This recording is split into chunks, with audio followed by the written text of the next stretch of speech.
Israel Palestine వివాదం ఇప్పటిది కాదు. దీనికి 100 ఏళ్ల చరిత్ర ఉంది. మొదటి ప్రపంచ యుద్ధ సమయం నుంచి ఇదొక రావణ కాష్టంలా రగులుతూనే ఉంది. తాజాగా మరోసారి ఇజ్రాయెల్ హమాస్ మధ్య భీకర యుద్ధం మొదలైంది. ఇజ్రాయెల్ లక్ష్యంగా వందల కొద్ది రాకెట్లను హమాస్ ప్రయోగించింది. గతంలో ఎప్పుడూ జరగని విధంగా ఈ దాడి జరిగింది. శనివారం ప్రారంభమైన ఈ యుద్ధం రోజు రోజుకు తీవ్రమవుతుంది. రెండు వర్గాల నుంచి తీవ్ర స్థాయిలో వైమానిక దాడులు కొనసాగుతున్నాయి. ఈ యుద్ధంలో ఇప్పటికే వేలాది మంది ప్రాణాలు కోల్పోయారు. వేల సంఖ్యలో క్షతగాత్రులయ్యారు. అనేక భవనాలు నేలకూలాయి. ఈ భీకర యుద్ధంలో రెండు వైపులా మరణించిన వారి సంఖ్య ఇప్పటికే 3000 దాటింది. మొత్తంగా ఇప్పటి వరకు 3300 మంది ప్రాణాలు కోల్పోయినట్టు తెలుస్తుంది. ఇజ్రాయెల్ హమాస్ మధ్య భీకర యుద్ధం కొనసాగుతుంది. రెండు వర్గాల నుంచి తీవ్ర స్థాయిలో వైమానిక దాడులు కొనసాగుతున్నాయి. ఇజ్రాయెల్ వైమానిక దాడులను కొనసాగించడంతో పాటు గాజాలో భూదాడులను ప్రారంభించడం ద్వారా దాడిని ఉధృతం చేస్తుంది. తమ సభ్యులను సమీకరిస్తుంది. భారీ సైనిక సామగ్రితో పాటు రిజర్వ్ దళాలకు చెందిన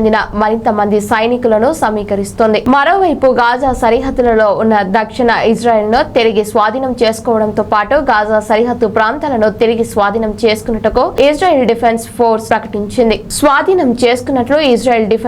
ప్రకటించింది. ఇటు గాజా సరిహద్దు ప్రాంతాలు బాంబులు తుపాకుల మోతతో దద్దరిల్లుతున్నాయి. స్థానిక ప్రజలంతా ప్రాణాలు అరచేతిలో పెట్టుకుని బిక్కుబిక్కుమంటూ బతుకుతున్నారు. ఈ యుద్ధంలో ఇప్పటికే వేలాది మంది ప్రాణాలు కోల్పోయారు. వేల సంఖ్యలో క్షతగాత్రులయ్యారు. అనేక భవనాలు ఇల్లు నేలకూలాయి. ఈ యుద్ధంలో రెండు వైపులా మరణించిన వారి సంఖ్య ఇప్పటికే 3000 దాటింది. మొత్తంగా ఇప్పటి వరకు 3300 మంది చనిపోయినట్టు అధికారులు ప్రకటించారు. ఇదిలా ఉంటే అమెరికా అధ్యక్షుడు జో బైడెన్ ఇజ్రాయెల్ కు మద్దతు ప్రకటించారు. అంతేకాదు ఇజ్రాయెల్ కు అవసరమైన సైనిక సామాగ్రిని అందించేందుకు ముందుకు వచ్చింది. అందులో భాగంగా అధునాతన మందుగుండు సామాగ్రితో మొదటి విమానం ఇజ్రాయెల్ లోని నేవాటిమ్ వైమానిక స్థావరంలో దిగినట్టు ఇజ్రాయెల్ డిఫెన్స్ ఫోర్స్ ధృవీకరించింది. ప్రపంచంలోనే అత్యంత పురాతనమైన కొనసాగుతున్న సంఘర్షణలలో ఇజ్రాయెల్ పలస్తీనా వివాదం ఒకటి. మొదటి ప్రపంచ యుద్ధ సమయం నాటి నుంచే ఇదొక రావణ కష్టంలా రగులుతూనే ఉంది. పలస్తీనా ప్రాంతాన్ని పరిపాలిస్తున్న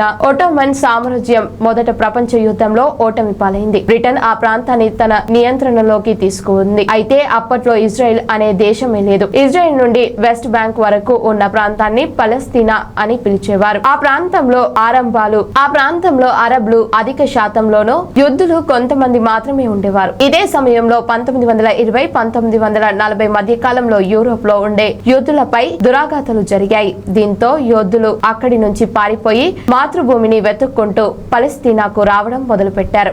ఇది తమ మాతృభూమి అని, ఇక్కడే తమ సొంత దేశాన్ని సృష్టిస్తామని యూదులు విశ్వసించారు. ఈ నేపథ్యంలోనే యూదులు పలస్తీనాలను మధ్య హింసాత్మక ఘర్షణలు చోటు చేసుకున్నాయి. ఇటు బ్రిటిష్ పాలనకు వ్యతిరేకంగా పోరాటాలు కూడా పెరుగుతూ వచ్చింది. దీంతో యుద్ధులు అరబ్ల మధ్య వివాదానికి చెక్ పెట్టేందుకు గాను 1947లో ఐక్యరాజ్య సమితి ప్రతిపాదన మేరకు పలస్తీనాను రెండుగా విభజించి యోధులకు అరబ్లకు పంచి ఇవ్వాలని, జెరూసలేంలను అంతర్జాతీయ నగరంగా ప్రకటించాలని నిర్ణయించారు. అయితే ఈ ప్రతిపాదనకు యోధులు అంగీకారం తెలపగా అరబ్లు తీవ్రంగా వ్యతిరేకించారు. దీంతో ఈ ప్రతిపాదన చర్చలకే పరిమితమయ్యింది తప్ప ఇప్పటికీ అమలు కాలేదు. వాస్తవానికి ఇజ్రాయెల్ పలస్తీనా మధ్య ప్రస్తుతం కొనసాగుతున్న రక్తపాతం సంఘర్షణను అర్థం చేసుకోవాలంటే అక్కడి ప్రజలు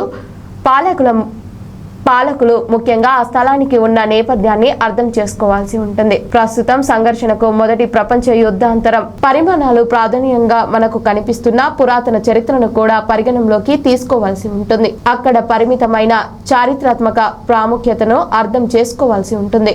ఇజ్రాయెల్ జనాభాలో యూదులు మెజారిటీ స్థానంలో ఉండగా క్రైస్తవులు, ముస్లింలు ఆ తర్వాత స్థానంలో ఉన్నారు. ఇక్కడి జెరూసలేం ఒక పురాతన నగరం. దీన్ని ఇజ్రాయెల్ పలస్తీనాలు రెండు తమ సొంతమని చెబుతున్నారు. జెరూసలేం పూర్తి నగరాన్ని ఇజ్రాయెల్ తన రాజధానిగా ప్రకటించుకోగా పలస్తీనాయులు దీన్ని తిరస్కరిస్తున్నారు. ఇజ్రాయెల్లో దాదాపు 70 లక్షల మంది యూదులు ఉన్నారు.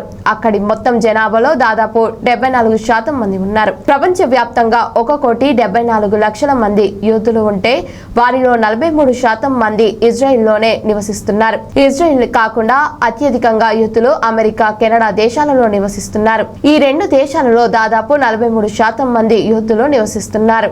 బ్రిటన్ లో 1948లో వెళ్లిపోయాక యూదులు ఇజ్రాయెల్ దేశాన్ని సృష్టిస్తున్నట్టు ప్రకటించారు.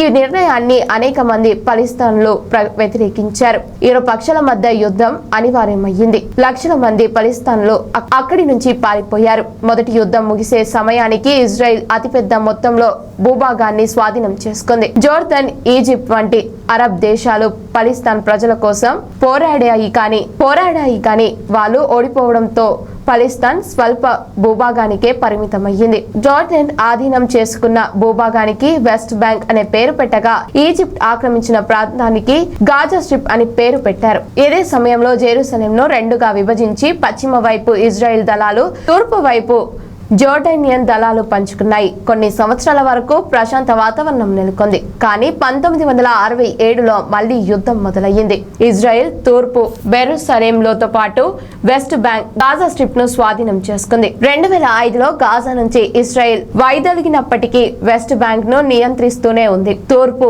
జెరూసలేంను ఇజ్రాయెల్ తన రాజధానిగా పేర్కొంది. అటు పలిస్తాన్లు సైతం జెరూసలేంను తమ భవిష్యత్తు రాజధానిగా పేర్కొంటూ వస్తున్నారు. తూర్పు జెరూసలేం, గాజా, వెస్ట్ బ్యాంక్ ప్రాంతాలలో పెద్ద సంఖ్యలో పలిస్తాన్లు నివసిస్తున్నారు. వీరికి ఇజ్రాయెల్ కు మధ్య కొన్ని విషయాలలో తరచూ వివాదాలు జరుగుతూనే ఉన్నాయి.